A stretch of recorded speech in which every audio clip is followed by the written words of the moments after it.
Eis que temos por felizes os que perseveraram firmes. Tendes ouvido da paciência de Jó e vistes que fim o Senhor lhe deu, porque o Senhor é cheio de terna misericórdia e compassivo. Tiago 5:11. Tema da semana: algumas lições do livro de Jó. Estamos chegando ao final de mais uma temporada do Lições da Bíblia. Eu não lembro, olha, essa será a 14ª. Geralmente nós temos 13 encontros nesta temporada, 14 encontros. Seja bem-vindo, bom demais ter a sua companhia. E olha, nesses últimos 3 programas, tivemos aí a companhia da dupla do Hiperlinkados. Quero motivar você, entrar no nosso Face lá, tem um videozinho de motivação. E o último de motivação, como nunca antes na história deste programa, foi gravado com a dupla, tá bom? Então você não pode perder. Sempre é um que fala. Falou um, falou outro e dessa vez os dois. Pastor Diego Barreto e Pastor Júnior Flores, sejam bem-vindos. Uma alegria. Okay. Vamos começar aqui. Tem abraço? Tenho abraço, sim. Quero mandar um abraço pro pessoal lá da minha região, da Associação Paulista Sul. Dessa vez quero mandar para você que está assistindo aí da nossa região, um grande abraço para você por estar aqui acompanhando Lições da Bíblia. Também tenho abraço, quero mandar um abraço pro pessoal de Guarulhos, da onde sou pastor, não é? Sou pastor ali da região central de Guarulhos, um abraço a todo mundo de Guarulhos aí, todo mundo da Associação Paulista do Vale, um abraço para todos. Muito bom. Eu não posso esquecer da minha mãezinha. Que bonito. Por favor. Minha mãe. Eu também quero falar oi para minha mãe. Isso, um oi para minha mãe, um abraço aí, Maria José.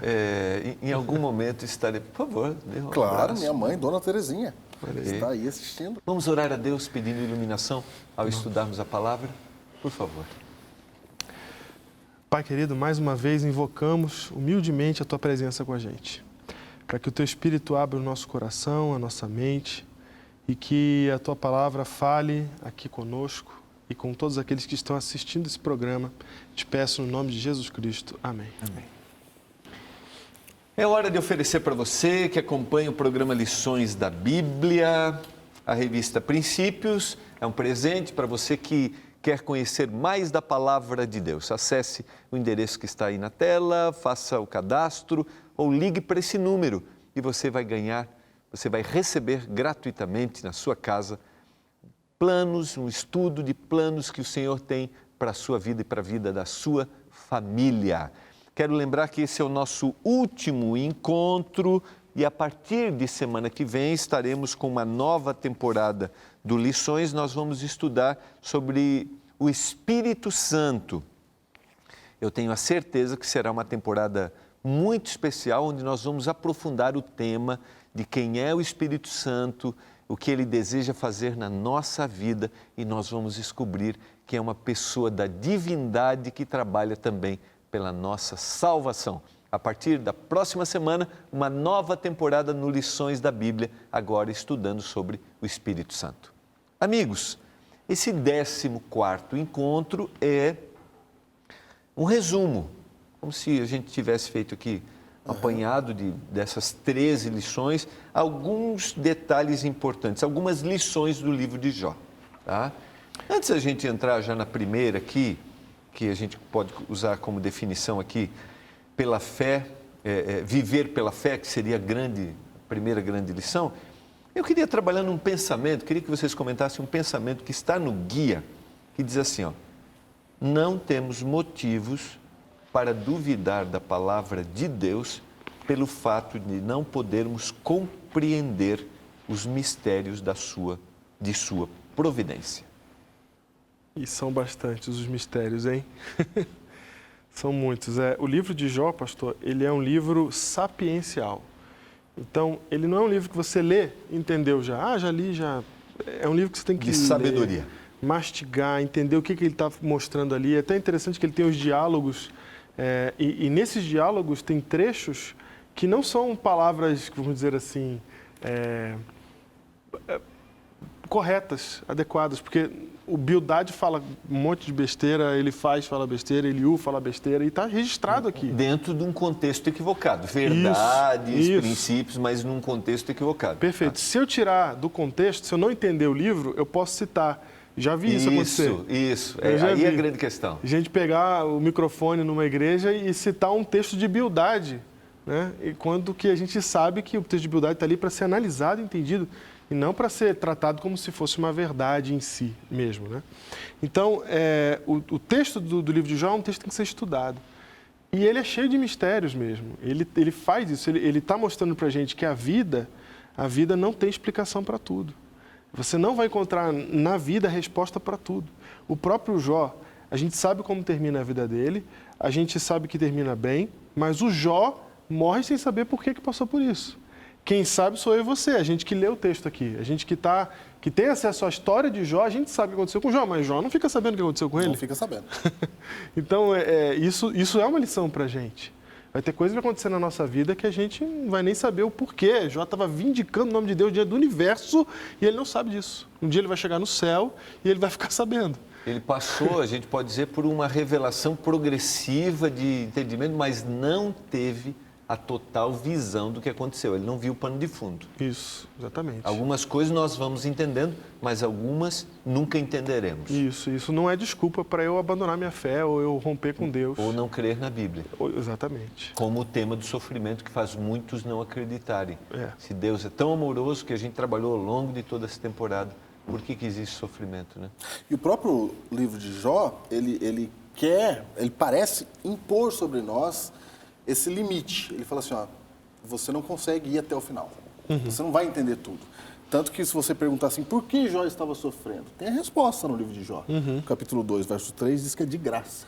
Isso. Ou debalde, né, em algumas traduções. É como se Deus falasse assim, não, Jó não fez nada para merecer isso. Não tinha motivo. Não tinha motivo, ele não fez consequência de alguma coisa. Ele não está sofrendo uma coisa de algum ato dele. Então o Jó está sofrendo de graça. Aí ele joga a gente de novo no mistério. Aí a gente fala assim, como de graça? Não, é isso. Então, o livro de Jó, ele coloca para nós mais perguntas do que resposta. Você falou que o livro de Jó, a característica dele é o seguinte, conta a história, ali no primeiro e segundo capítulo, depois começa um diálogo entre Jó e seus amigos. Os amigos dizendo confessa e ele se defendendo. E ele se defendendo. É o livro todo assim. A partir do capítulo 38, Deus aparece. E Deus não aparece respondendo às inquietações deles. E olha que foi um monte, hein? Foi um monte. Deus não aparece dizendo assim, ó, vamos resolver as dúvidas que você tem. Vou te contar o que aconteceu hoje. Isso. Agora eu vou te contar o que aconteceu. Na verdade, Deus aparece fazendo várias perguntas. Deus aparece dizendo, quem foi que criou isso? Quem foi que criou as estrelas? Você estava lá quando eu criei? Você estava lá quando eu separei a terra do mar? E capítulos grandes de Deus fazendo várias perguntas. Então Deus ele aparece e ele diz assim, gente, você tem dúvida? Então tá bom, vamos tentar resolver. Aí Deus faz perguntas, colocando mais dúvida. Então Deus está querendo dizer assim, ó, a mente de Deus, a soberania de Deus. Ele está colocando a gente no nosso devido lugar. A essência de Deus é muito maior do isso. que um ser humano consegue alcançar. E isso está no livro de Jó. Mas a gente, pastor, tem a tendência de estudar a Bíblia querendo encontrar resposta para cada detalhe, vírgula e tudo que acontece na nossa vida. O livro de Jó está me mostrando que não é assim.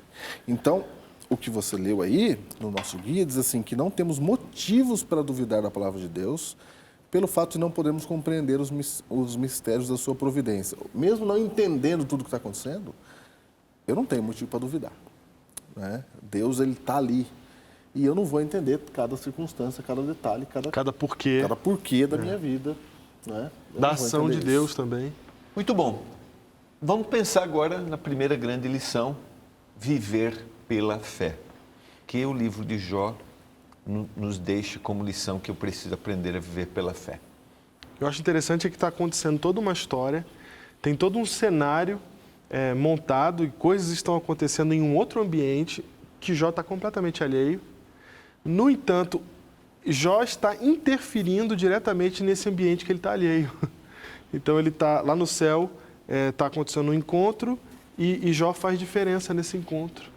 o diabo e Deus começam a discutir, né, numa conversa, ali numa discussão, no debate, e Jó está interferindo no debate. O grande conflito está acontecendo no universo e Jó está interferindo. E ao mesmo tempo que Jó está interferindo, o grande conflito, tudo que está acontecendo no plano espiritual, interfere diretamente na vida dele também. Então é muito interessante você perceber que a realidade como ela é, nós não temos percepção total. Nós não temos a percepção total da realidade. Como seres humanos, nós somos limitados. A ciência diz que nós somos limitados a 4 dimensões, né? Nós somos limitados. A gente não entende, por exemplo, vou dar um exemplo da nossa limitação. A gente não entende a ideia de eternidade.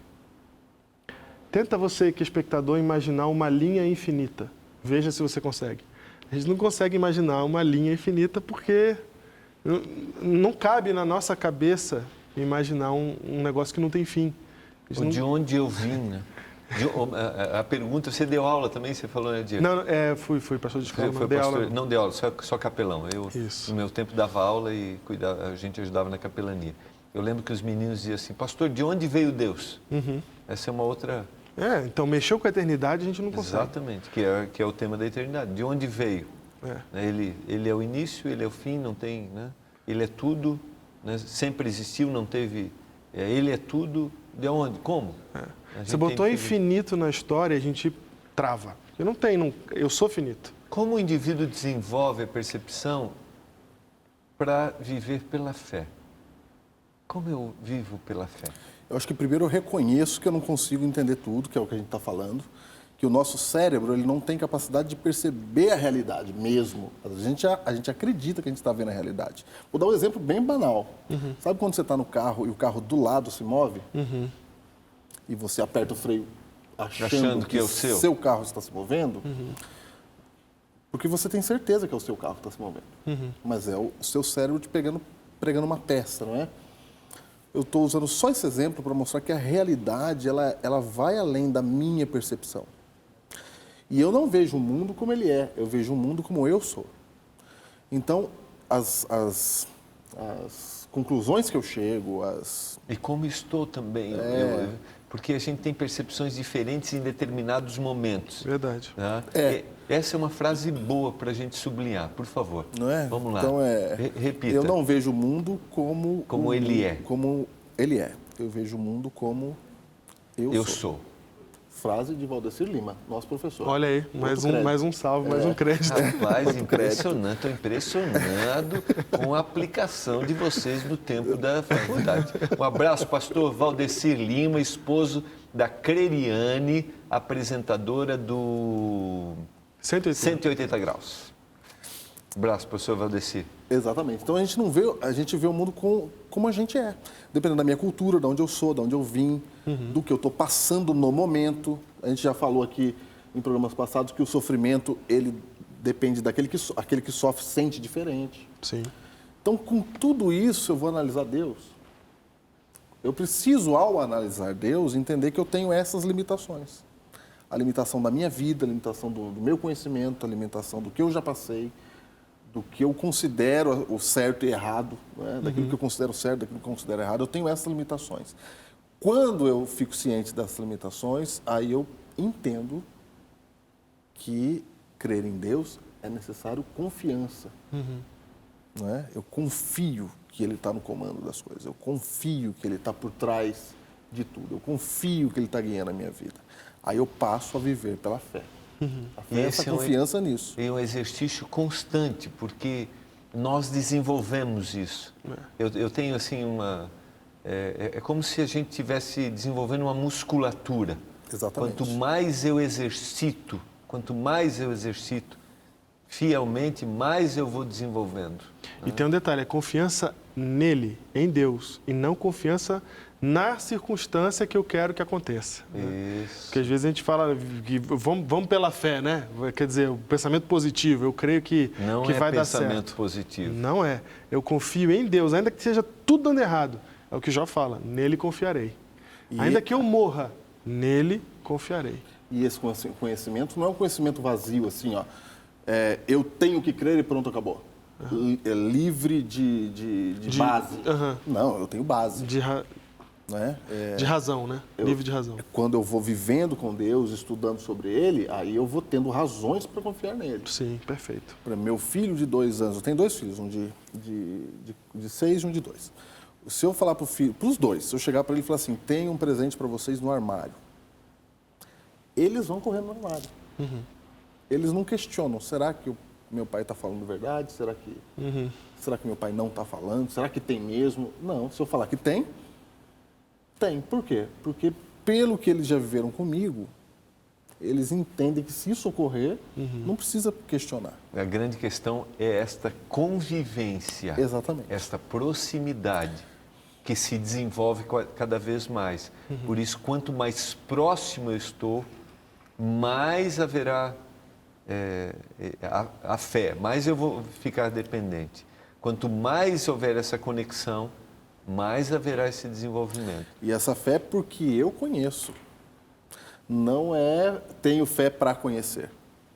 Então, eu primeiro conheço e vou desenvolvendo fé. Isso. E desenvolvendo essa musculatura, como o pastor falou. Porque quando eu vivo o que eu pratico, ou quando eu vivo o que eu prego, ou o que eu creio... Pratico o que eu vivo. Isso. Eu vou dando tônus a essa musculatura. Dando um exemplo rápido aqui, você pode chegar um dia à conclusão de que não existem mais pessoas honestas no mundo. É fácil chegar a essa conclusão. Mas se você for honesto, você jamais vai chegar a essa conclusão. Porque você fala assim, eu sei que tem porque eu estou aqui. Então, quem vive o que prega, ou seja, quem vive pela fé que tem, vai ter uma fé forte o suficiente para suportar as circunstâncias, suportar aquilo que grita na nossa face o contrário. Parece que Deus não gosta de mim, parece que Deus me abandonou. Isso que todas as circunstâncias estão me dizendo visivelmente. Mas eu sei que Ele me ama, porque eu o amo. E se eu amo, eu sei que Ele me ama também. Por exemplo, dando um exemplo, lógico, se eu tenho esse relacionamento se eu prático... desenvolvo amor também, se eu amo, se eu crio laços amorosos, eu também vou ter mais percepção para isso. Perfeito. Então é uma coisa que realmente eu vou exercitando. Nós vamos... Guarda o comentário. Pode ser? Pode ser, pode ser. Nós vamos para o intervalo, nós voltamos já.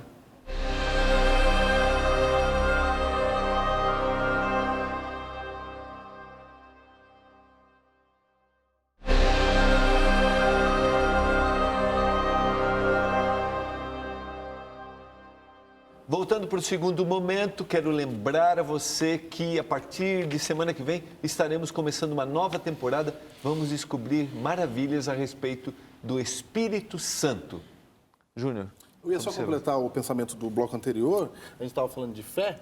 A fé, às vezes a pessoa fala, eu não tenho fé. É normal que não tenha, porque a fé ela é desenvolvida. Isso que a gente falou aqui agora. Sim. Que quanto mais eu convivo com Deus, mais eu tenho fé. Então, no início da caminhada, é natural que você não tenha fé. Se você olha assim, eu desconfio de tudo isso, eu acho que isso não é nada. Claro. Abraão, o pai da fé, falou assim, Deus, o Senhor prometeu, mas como é que o Senhor confirma mesmo a sua promessa, né? Está questionando. A dúvida faz parte do cristianismo, entendeu? A dúvida faz parte. Importante colocar isso. Faz porque parte algumas pessoas... É muito legal você colocar isso, porque algumas pessoas se sentem incomodadas por duvidar. Sim, faz parte. Se sentem incomodadas, né? Jovens, adolescentes que chegam naquele momento assim, cristãos, jovens cristãos, adolescentes cristãos, mas será que... Não, eu vou até me dirigir, não tenha medo de duvidar, não tenha medo de duvidar. Assim como a gente falou assim, Deus não tem medo de ser questionado. Então, se você tem questões, tem dúvidas, coloque, busque. A gente não pode... Deus não quer pessoas assim, autômatas, né? Assim, pessoas que vivem robôs, não. Ele quer que eu dialogue, que eu converse, que eu questione, que eu duvide. Isso é muito importante, é muito importante. Não há nenhum problema. Muito legal você colocar isso. Só um detalhezinho a mais aqui. Esse desenvolvimento, ele vem através dessa busca que a gente colocou, e ele é um exercício de oração, de contato com a palavra, De prática, porque às vezes nós levamos muito para o nível, assim, o desenvolvimento da fé, para um nível muito abstrato, muito abstrato. Então, quanto mais eu pesquiso, quanto mais eu busco, abrindo o meu coração, porque a gente sabe que existem pessoas que sabem muito de Bíblia, mas não creem, por exemplo, no próprio Deus. Sabem muito, são técnicos, e não é isso. É essa experiência com a palavra. Porque às vezes a gente tem medo de duvidar, porque a gente acha que a nossa dúvida está cooperando contra a verdade do cristianismo. Mas se o cristianismo é verdade, pronto, vai chegar lá. Não é? Se é verdade, ele não precisa de defesa. Se Deus realmente existe, e eu creio que existe, eu não preciso defendê-lo. Eu posso... Pessoas que duvidam da existência dele, se ele existe, acabarão chegando nele. Na busca sincera e cuidadosa para encontrar a verdade. Então, a verdade não precisa de defesa. Se você duvida, faz parte. Viva. Outra lição. O mal existe. Como a gente vê isso no livro de Jó e quão importante é ter essa percepção. Sem a gente viver, sem a consciência do grande conflito, nós vamos, mais uma vez, viver a realidade sem noção da realidade. Se eu vivo sem... Eu tenho um inimigo... O grande conflito é o quê que você fala? O que é esse grande conflito? Legal, é verdade. Você saiu, citou assim. Eu estou falando do grande conflito aqui sem explicar, né? O grande conflito... Mas ele está conversando aqui com gente que sabe o que é o grande conflito. É verdade, eu Mas vou pode ser que explicar. alguém esteja assistindo. Pode ser... Obrigado, viu, Júnior? Obrigado. O grande conflito nada mais é do que o conflito que ocorre hoje entre o bem e o mal, entre Deus e... personificando, né, entre Deus e Satanás. E ele acontece na busca das nossas vidas. Deus quer nos salvar, enquanto Satanás quer tirar a imagem e semelhança de Deus de nós. E o que acontece é que se eu vivo sem essa percepção, é como andar num campo minado sem saber que tem mina ali. Então, é um risco muito grande, é uma falta de percepção que pode ser o diferencial entre a vida e a morte. Essa é a questão. Nós estamos na Terra vivendo um conflito que vai definir a minha vida eterna ou a minha morte eterna. E não ter a percepção desse conflito é viver desavisadamente uma realidade que ela precisa ser compreendida. Existe o mal, existe mentes que estão nesse momento confeccionando formas de me afastar de Deus, formas de destruir minha vida. E que no final será definitivamente eliminado, destruído, porque a gente foge da realidade hoje, se a gente não acredita, mas a gente também foge da realidade futura, ou seja, do que será a minha vida no futuro. Perfeito. Só saber que existe esse conflito não resolve. Exatamente. Eu preciso saber que... Os detalhes que estão envolvidos hoje, Perfeito. Que você colocou, acho que é interessante, gostei da expressão, existem mentes que estão confeccionando, não sei qual foi a outra palavra que você usou depois, mas estratégias, formas de nos afastar de Deus. Formas para que nós sejamos afastados de Deus. Mas um dia isso chegará ao fim. Isso. O mal já não existirá mais. Exato. O contrário disso é viver como se a realidade fosse apenas essa. Né? Que é só o que eu enxergo. E a gente já acabou de dizer que o que eu enxergo não é base para eu entender Deus, não é só o que eu enxergo. Então, muitas pessoas ficam só naquilo que a gente enxerga, naquilo que a gente consegue ver, apalpar, pegar. Né? Que é o que você disse, viver alienado da ideia do grande conflito. Então, o livro de Jó apresenta que eu estou vivendo a minha vida aqui, que o livro de Jó começa assim, está Jó vivendo a vida dele, tem uma reunião acontecendo entre Deus e Satanás, falando dele. E vão incluir ele na... Uma reunião entre os filhos de Deus. Os filhos de Deus, Aí vão incluir ele na discussão. Ele vai é peça-chave fundamental de uma reunião que está acontecendo em um outro lugar. Então, a ideia é que eu estou vivendo aqui, mas há mais além do que eu percebo. Mais além da minha percepção. E aqui, o guia está me dizendo que há o mal. Não é só o mal que alguém ruim causa. É o mal não é, intrínseco aí, maior. Mas ele não é só ontológico, não. Ele se manifesta num personagem também. Isso, Assim como o amor se isso, manifesta num isso, personagem, o mal se isso, manifesta num personagem que é Satanás, que foi o que deu início a todo o problema. E os seus anjos, né? Exatamente. E os seus anjos. E os seus anjos. Então, assim, nós estamos vivendo numa terra que está cheia de problemas, cheia de dificuldades, cheia de dor, de sofrimento, e tem um culpado para isso. Não é gratuito o que está acontecendo aqui. Eu preciso ter essa consciência. De que intencional. Tem um... É intencional. É legal colocar isso. O Gui até colocou assim, o que vemos no livro de Jó não significa necessariamente que todos os exemplos do mal ou do sofrimento estejam diretamente relacionados à obra demoníaca. Sim. Diretamente. Mas uma coisa que eu tenho que entender é o seguinte, mas pode ser indireto. E é indireto, porque um dia o mal surgiu porque houve uma rebelião no céu. Isso. A gente até estudou já como surgiu, não sei, é melhor não querer explicar para não justificar. Mas indiretamente, o mal que permeia o sofrimento, a dor, pode não ser direto, porque às vezes porque ele está relacionado à minha escolha. Muitas coisas vêm por causa da minha escolha. Mas indiretamente, as formas criadas pelo mal estão diante de mim para que eu faça uma escolha. Sim. Então, intencionalmente, constantemente, o mal se coloca diante de mim. Eu nasci em pecado por causa de um problema que aconteceu lá atrás. Exato. Que foi causado por um engano que foi feito ali com Eva, etc. Eu já vou nascer em pecado por causa disso. Então, não tem como escapar. Eu estou recebendo a consequência dessa realidade que está em guerra o tempo todo. E você usou um exemplo que para mim é muito interessante. Você disse assim, é como a gente andar num campo minado. Que a gente talvez não tenha percepção, mas aqui é um terreno, bombas são colocadas aqui. Isso. A gente tem, por exemplo, de países que viveram num período de guerra, veio o período de paz, mas as bombas continuaram plantadas ali. Sim. E muitas dessas bombas, ao esses habitantes caminharem, explodiram. As bombas continuam plantadas ao longo do nosso caminho. Isso. Isso é muito sério, isso é muito sério. Então, o que vocês dois falaram é muito importante, é muito grande. Por um lado, eu não posso usar a ideia de um mal para justificar os meus erros. Isso. Que eu posso fazer isso também, né? Isso, é verdade. Eu posso, não, mas isso não foi o Satanás. Ou a minha natureza, é verdade, é isso aí. Satanás leva bastante culpa. Mas eu não posso usar para isso, mas eu tenho que saber que existe. Isso. Que existe. E né? está. Que existe, opera, acontece.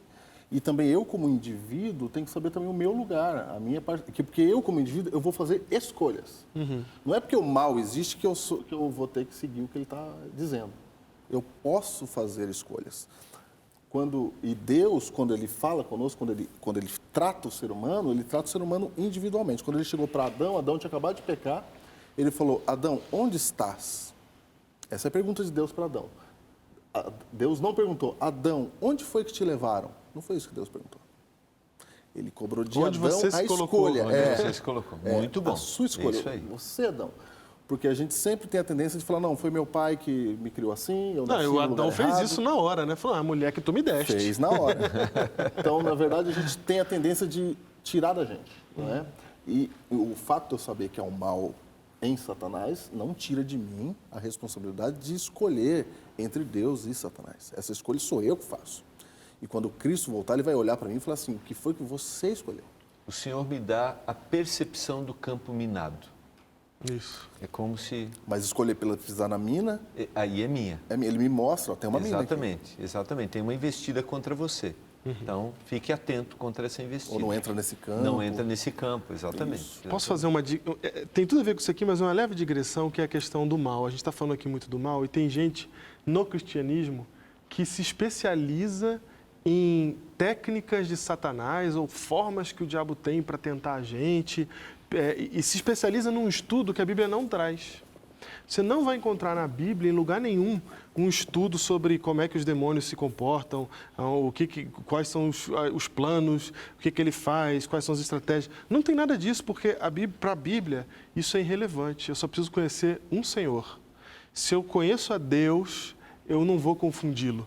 Se eu conheço a Deus, eu não vou cair em tentação. Se eu conheço a Deus, eu não vou estar no campo minado. E a gente, às vezes, se especializa no diabo. E esse não é o foco da Bíblia, não deve ser o nosso foco religioso, nunca em circunstância alguma. Deixa o diabo para lá, nós temos Deus aqui. A gente sabe que Ele existe, mas Deus é o suficiente para a gente viver a nossa caminhada de fé. Muito bem colocado, porque a nossa grande preocupação é estar próximo do Senhor. Isso. Esse é o grande... Uma bela digressão feita, viu? Excelente.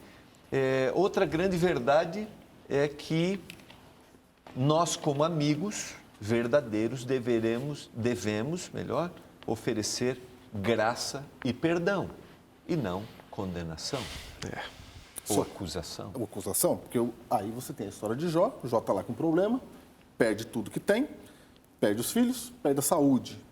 Aí se aproximam os amigos para consolá-lo. E aí você tem todo o livro de Jó, esses amigos, no afã de consolar Jó, eles acusam Jó. Porque na cabeça deles é impossível que alguém que esteja do lado de Deus possa sofrer como ele está sofrendo. Na verdade, é engraçado que eles se apegam a um detalhezinho, né? Porque quando eles chegam, eles são amigos de Jó. Eles viajam para ir até onde o Jó está. Há uma afinidade ali de verdade, de amizade. E choram. Choram. Sim. Eles passam uma semana em silêncio. A intenção é boa. Eles querem. Aí o Jó fala uma palavrinha lá, que é maldito o dia que nasci. Acabou. Aí mexeu com a teologia deles, mexeu com a cosmovisão deles, aí eles já começam a defender a cosmovisão. Na verdade, estão defendendo Deus, estão defendendo o que eles acham que Deus é.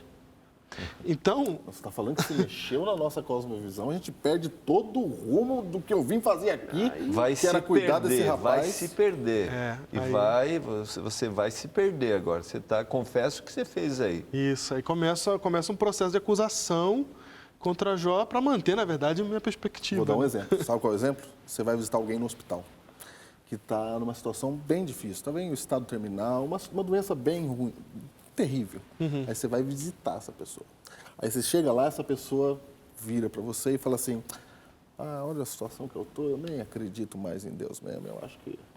Pronto. Aí você começa a dar estudo bíblico. Exatamente, para provar que Deus existe. Aí você perde tudo isso e começa a falar: que isso, você não devia falar assim, você está... Você vai se perder. Você vai se perder por isso. Mas quando eu digo você não devia falar assim,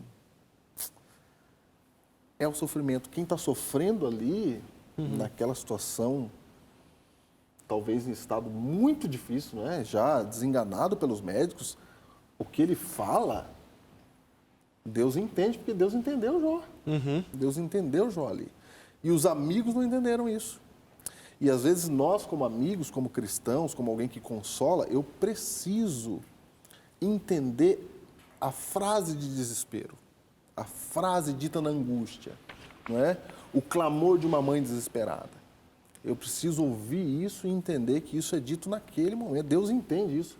A gente precisava aprender isso, porque senão a gente pode fazer religião fora de tempo, no momento que não deveria estar falando de estudo bíblico, de doutrina, eu deveria estar abraçando.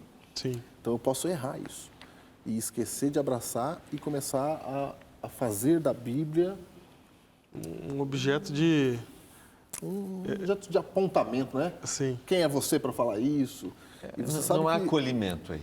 Não há acolhimento. Essa grande questão, a necessidade de acolhimento nessas situações. Sim, porque nós temos que ser a face de Cristo nessa terra. Então eu não estou aqui para condenar, né? Eu estou aqui para salvar. É outra postura. Fala de Nofrisa. Sublinhe, por favor. Eu não estou aqui para condenar, eu estou aqui para salvar. É isso que eu faço quando eu me pareço com Deus. Então, no exemplo que você deu aí, né? Em vez de eu começar a querer provar, não, que isso está falando besteira, que Deus não existe, vai falar um negócio desse agora e tal. Se eu der carinho, se eu chorar junto, se eu orar ali do lado dela, junto com ela, se houver amor naquele ambiente, vai ser muito mais fácil dela lembrar que existe um Deus, do que se ela vê alguém falando assim: não, está errado isso aí que você está falando, porque a Bíblia diz assim assado. E apesar das circunstâncias, Deus está ali.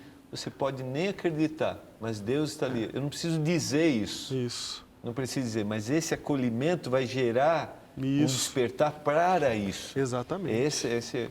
A minha sensibilidade, minha empatia vai gerar nela esse pensamento. Porque Deus está ali através da pessoa que foi falar com ela. Isso. Deus mandou essa pessoa falar com ela. Isso. Abraçar ali. Isso. Falou, vai lá e abraça. Aí ela começa a defender Deus.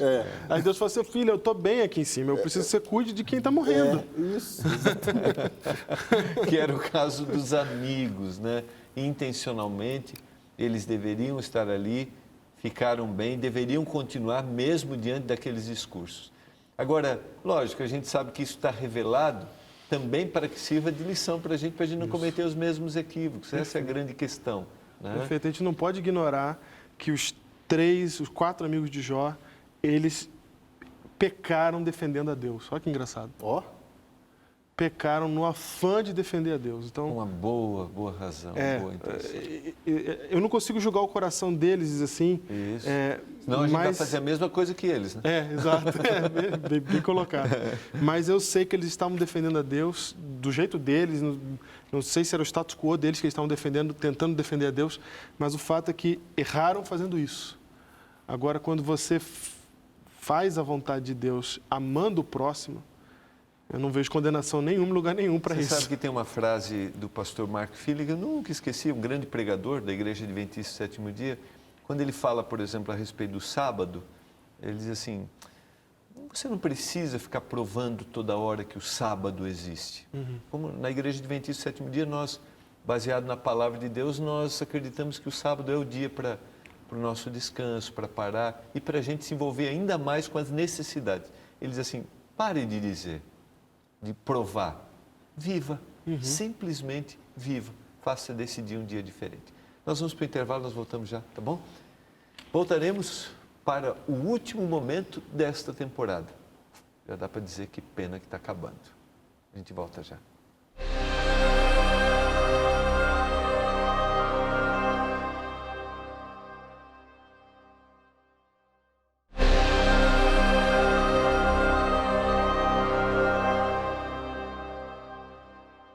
Voltando para o nosso último momento, mais uma grande verdade do livro, uma outra grande lição do livro de Jó. Nossa vida é mais do que espinhos e cardos. Graças a Deus. Coloquei aqui, ó, Deus está conosco e Ele voltará. Eu gosto muito de uma... Eu não vou lembrar a citação certinha agora do C.S. Lewis, que ele fala que a vida é um deserto, mas que Deus, de vez em quando, ele separa uns lugarzinhos assim para a gente beber água, para a gente descansar.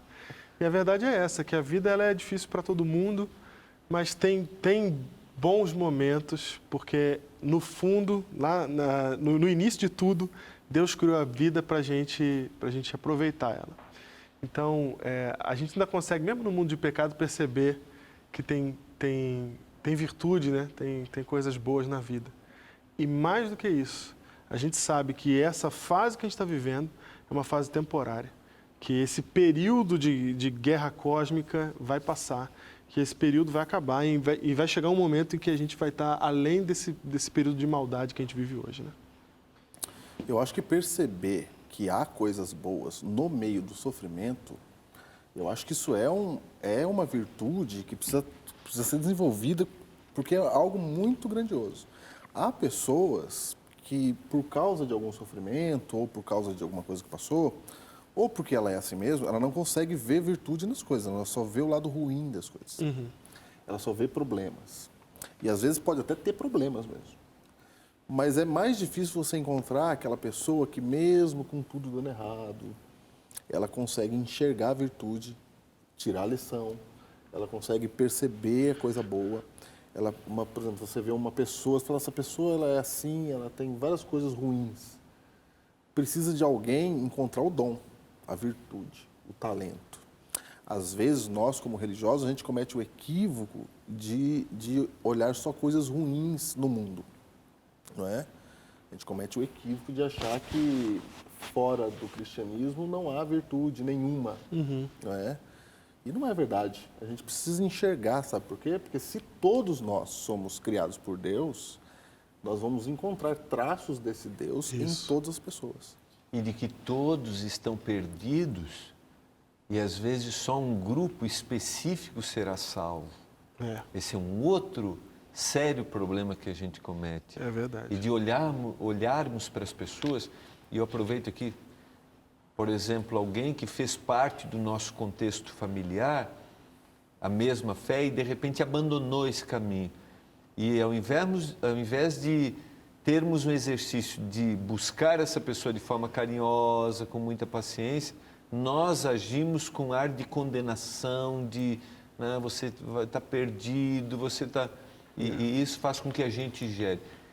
O exclusivismo religioso, ele é muito perigoso. Verdade. Sabe, uma coisa... Existe uma verdade. Grife essa frase.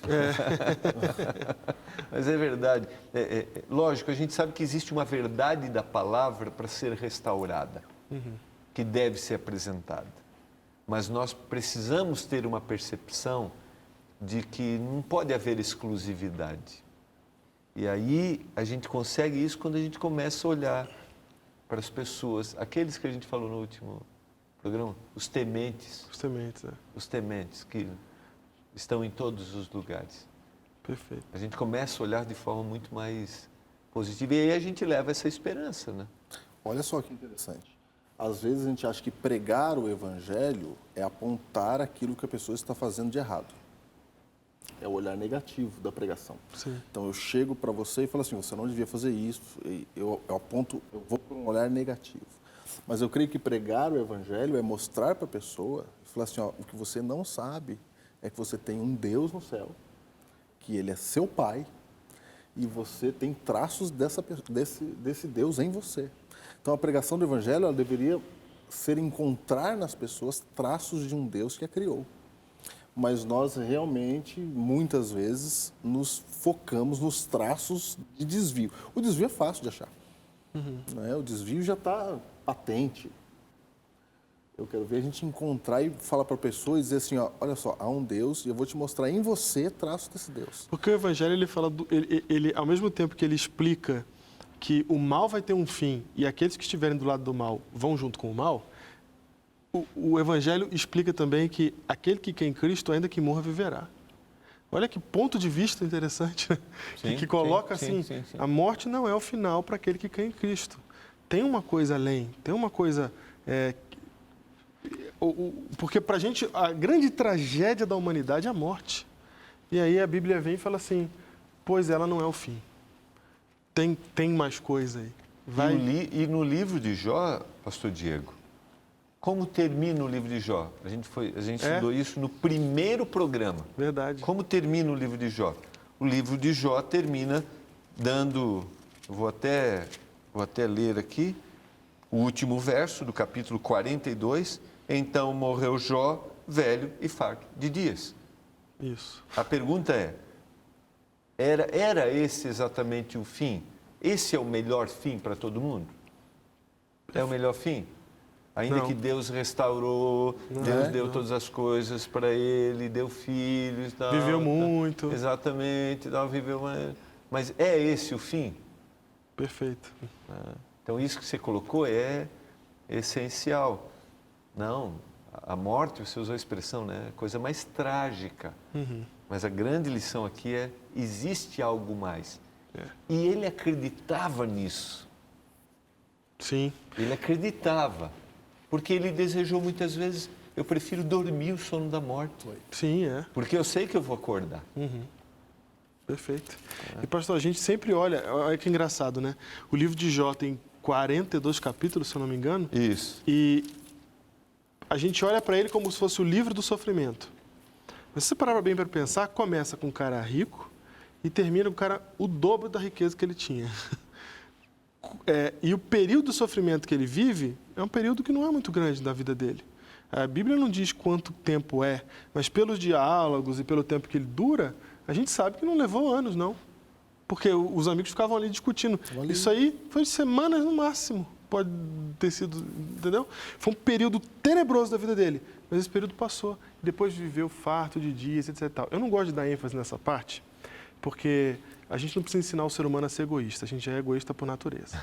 Então você começa a falar as vantagens de servir a Deus e o pessoal só ouve isso. Mas é importante você perceber que ele tem direito a essas vantagens porque ele não ama essas vantagens, porque ele não serve essas vantagens, elas não são Deus dele. Ele é quem ele é, independente se ele está estrupiado, sem nada, ou se ele tem tudo, ele é a mesma pessoa. Então, tudo bem dele ter, tudo bem dele não ter.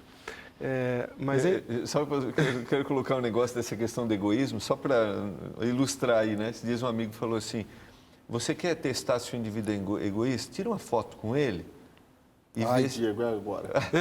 E vê se ele vai perguntar assim, como é que eu fiquei? Aí ele diz assim, não, apaga, vamos tirar outra. Não, mas ele não olhou como é que você ficou. Como é que eu fiquei? Profundo, pastor. Eu fiquei com o olho fechado aqui, não, vamos tirar outra. Mas e eu que fiquei bem? Profundo. Mas é legal que você... Às vezes você tira em 10, assim, você perde fazer o teste, fica pior. Mas você colocou, a gente não precisa desenvolver o egoísmo, né?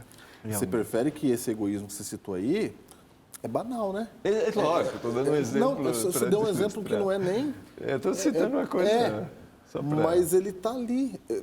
A gente está tão acostumado com o pecado que ele passa. A gente está centralizado na gente mesmo. Ele está incorporado no dia a dia nosso já, da nossa vida, né? Isso. E tá ali. E a gente nem reconhece mais como... E a gente dá ênfase no sofrimento de Jó porque a gente não quer sofrer, estou pensando em mim. E aí, quando eu olho para a parte que ele tem o dobro de tudo que ele tinha antes, eu fico feliz, porque, de novo, estou pensando em mim. Mas o que, na verdade, isso aqui está mostrando para a gente é que a vida, nós vamos ter circunstâncias em que a gente vai passar por dificuldades e vamos ter circunstâncias em que Deus pode nos abençoar, de fato, aqui na vida. E sabe, por que eu acho que a gente é muito mais, assim, você tocou um aspecto muito legal de a gente olha para o livro e fala, é o livro do sofrimento. A gente enfatiza mais. É que a gente tem a tendência de generalizar muito mais. O indivíduo que passa por uma situação difícil, ele esquece de tudo o que aconteceu. É aquela frase pronta, quando a gente está sendo provado, mas que é uma boa frase, do Charles Swindoll. Eu deveria deveria esquecer, eu deveria lembrar daquilo que eu esqueci. Né? Deveria lembrar daquilo que eu esqueci, ou seja, o que Deus fez por mim a vida inteira. E deveria esquecer daquilo que eu estou lembrando, que é constante dor, constante sofrimento. Lógico, é intenso, por isso que eu lembro. Mas a gente tem a tendência de generalizar. Nunca foi bom, minha vida nunca teve sentido, minha vida nunca teve valor. Então a gente generaliza. E a gente não olha as bênçãos que aconteceram. Porque aí a gente vai ter percepção de que Deus ainda está no comando. A gente usa esse exemplo, acho que já usamos no Hiperlinkados, né? Que se uma mulher faz o cabelo novo, vem 10 pessoas e fala que o cabelo dela está lindo. Uma pessoa que fala que o cabelo dela não ficou bom e ela vai ficar ruim por causa daquela uma pessoa. É verdade. Vai lembrar daquela que não gostou. Exatamente. É verdade. A ênfase sempre é essa. É porque a gente dá valor às más notícias. A gente acredita nas más notícias. Uma má notícia a gente acredita na hora. A gente, né? É verdade. Tem a tendência de acreditar nas más notícias. Boa notícia a gente não acredita. Isso é um problema sério, porque a Bíblia ela é composta de boas notícias. Ela é o Evangelho. Isso aí. E a boa notícia do livro de Jó é essa. Exatamente. Então, você vê muita gente lendo a Bíblia e transformando ela em má notícia, para ela ser, para as pessoas darem ouvidos. Mas Deus não queria dar má notícia para nós, Ele queria dar boa notícia. Sim. E queria que a gente desse atenção para as boas notícias. E quem olha só para o material não percebe a melhor notícia. Porque vamos fazer um gráfico aqui da vida de Jó. A vida de Jó está aqui no topo, super rico. Daqui a pouco ele perde tudo. Daqui a pouco ele fica doente. Daqui a pouco os amigos não gostam dele. Aí vem Deus e vindica o nome dele e dá o dobro que ele tem. Aí morreu. Então, se eu fico com o material, não serve para nada. Exato. Mas a Bíblia está dizendo assim, na terra vai ter dificuldade, vai ter um momento bom. Mas você saiba o seguinte, só tem um que vai te levar além da morte. Só tem um que vai ser o teu Redentor, que vai te ressuscitar no último dia, que vai te dar a vida que você gostaria de ter. Eu vou até citar 1 Coríntios 15, 19. Por favor. Se a nossa esperança em Cristo se limita apenas a essa vida, somos os mais infelizes de todos os homens. É isso. Queridos, o último detalhe aqui, uma identificação de Jó com Jesus. Uma outra lição que nós aprendemos aqui. Que é um chamado, é uma missão. A gente sempre olha para o livro de Jó e acha que o ponto ali é o sofrimento. Mas eu acho que o tema do livro de Jó não é o sofrimento, é a graça. A graça está citada lá no começo, quando Deus fala assim: embora me incitastes contra ele, para eu consumir sem causa. Sem causa ali é de graça. E aí Satanás também fala, por acaso serve ele De graça. de graça? Não é? De balde serve a Deus de graça. Então, o tema ali de Jó é a graça. Então, Jó é chamado para amar a Deus de graça, sem querer nada em troca. A provar, né? Porque ele já amava. Revelar na vida. exatamente. E aí você citou um detalhe em off que eu achei bem interessante, dessa comparação entre Jó e Jesus. Sim, porque Jó sofre sem motivos, Cristo também não é pecador. Cristo morre sem ter cometido nenhum pecado. Cristo sofre como se fosse um pecador, né? 1 Coríntios capítulo 5 diz que aquele que não conhecia pecado, 2 Coríntios capítulo 5, aquele que não conhecia pecado se fez pecado por nós. Então, ele não sabia o que era pecar, mas é tratado como o próprio pecado. E Jó é a mesma coisa. Jó, ele é tratado de uma maneira que parece que ele é o maior dos pecadores. Inclusive, essa é a conclusão que os amigos deles tiram. Sim. Enquanto ele, na verdade, se tem alguém que era reto e justo perante Deus, era Jó. Então, Jó, ele é vindicador do nome de Deus, assim como Jesus é vindicador do nome de Deus diante do universo. Muito bom, muito bom. Quero agradecer muito, foi bom demais. Vamos ter que repetir Olha aí. em algum outro momento aí. Obrigado, pastor Diego, Deus continue abençoando muito a você, seu ministério. Amém. Obrigado. Obrigado, pastor Júnior. Eu creio que os queridos telespectadores do Lições estarão ligados no Hiperlinkados agora. Opa! Cada vez mais. Acabou aqui, vai vir o código e depois o aí fica o Hiperlinkados. Hiperlinkados, exatamente. Deus abençoe muito a vocês. E eu quero dizer a você que nós chegamos ao final de mais uma temporada. Tudo que nós conversamos aqui nesses 14 encontros, eu sempre brinco que tenho citado nessa temporada que aqui tem uma quarta poltrona, é a sua poltrona, é a da sua casa, do seu escritório. Que tudo que a gente conversou de alguma forma tenha feito uma diferença aí na sua vida. Porque para a gente tem sido muito especial. Não esqueça, você é importante, o Senhor deseja a sua salvação. Ele um dia voltará a essa terra e a gente vai viver num lugar onde nunca mais haverá dor e sofrimento. Na semana que vem a gente começa uma nova temporada, conhecendo ainda mais a palavra de Deus. Nós vamos estudar sobre o Espírito Santo e a espiritualidade. Eu tenho a certeza que vai ser uma bênção para a nossa vida. Nós vamos orar a Deus nesse momento, agradecendo por esses 14 encontros e pelos próximos que virão. Vamos orar.